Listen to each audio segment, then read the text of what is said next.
And Jesus said, "Why do you do this?" And the man replied, "Because I live this." So how useful are these animals? These animals are weak, however dogs are strong. And Jesus said, "You lack wisdom and love. Behold, every creature that God has created has its meaning and purpose, and who can tell what's good about them and what use they have for you or humanity? And for your nourishment, look at fields, how they grow and are fertile, and trees bearing fruit and herbs. What more do you want than what gives you the honest work of your hands? Woe to the strong who misuse their strength. Woe from those who want to damages to creatures of God. Ouch of the hunters, because they will be hunted. And the man was much admired and left the training of dogs for hunting and taught them to save life, but not to destroy it. And he accepted the teachings of Jesus and became his disciple. Lift up the stone, and I find Clevewood, and I'll be there. Because in fire and water, as well as all life, is God manifest as life and substance. Be ye therefore considerate, kind, compassionate, and kind, not only with your fellow men, but to all creatures to your care, because for them are like gods, and who speak to you their needs. Beware of anger, because many they are as angry sin, repenting of it when their anger is past.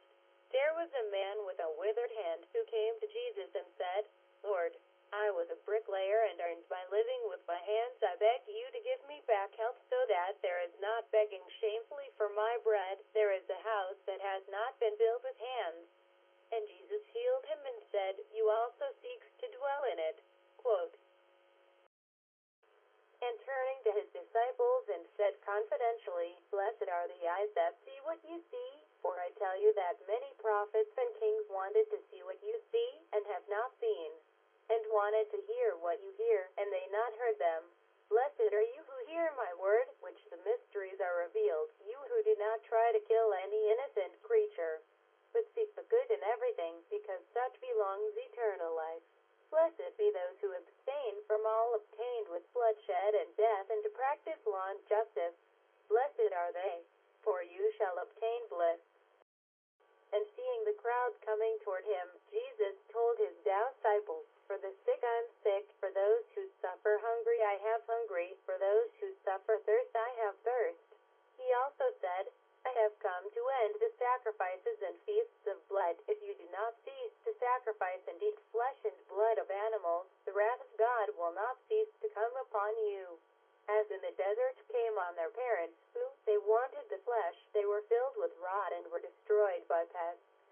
And I tell you that although you are gathered in my breast, if you do not meet my commandments, I reject them, for if you will not find the hidden knowledge in small things, how can I give you greater knowledge?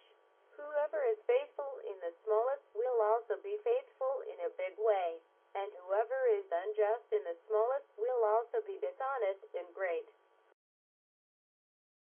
Well, see that here is one greater than Moses, and that will give you the higher law, even the perfect law, and this law will obey. For truly I tell you, all that heaven and earth pass, not pass even the smallest letter nor one tittle of law, till all be fulfilled. Whoever breaks one of these commandments and teaches people to do the same shall be called the least in the kingdom of heaven, but whoever keeps and teaches them, he shall be called great in the kingdom of heaven. Likewise, every good tree bears good fruit, but a bad tree gives evil fruit. The tree that does not bear good fruit, only it serves to be cut down and thrown into the fire. By the fruits you distinguish the good from the evil. Not all that I say, Lord, Lord, enter the kingdom of heaven, but those who do the will of my Father in heaven. Many will say to me in that day, Lord, Lord, do we not prophesy in your name? We do not cast out devils in your name. Did not we do many miracles in your name? I then tell them, I never knew you. Depart from me, those that cause bad things. It happened one day when Jesus finished his preaching that in a place near Tiberias, where there are 7 sources, a young man brought live rabbits and doves to eat. And Jesus looked at the young man lovingly and said, You have a good heart, and God will enlighten you. But do not know that God in the beginning gave man for food the fruits of the earth, and not why he created less than the monkey or ox, horse or sheep to kill other creatures and consume their flesh and blood. You believe that Moses commanded that such creatures justifiably were sacrificed and eaten, as ye do in the temple, but see that there is here come someone greater than Moses, to end blood sacrifices of the law and feasts, and to restore the pure offering and the bloodless sacrifice as it was at the beginning, i.e. the grains and the fruits of the earth. What we shall offer to God in purity we will eat, but what is not we offer in purity you shall not eat. Because will come be time that to finish your bloody sacrifices and feasts and worship God in holy worship and pure offerings.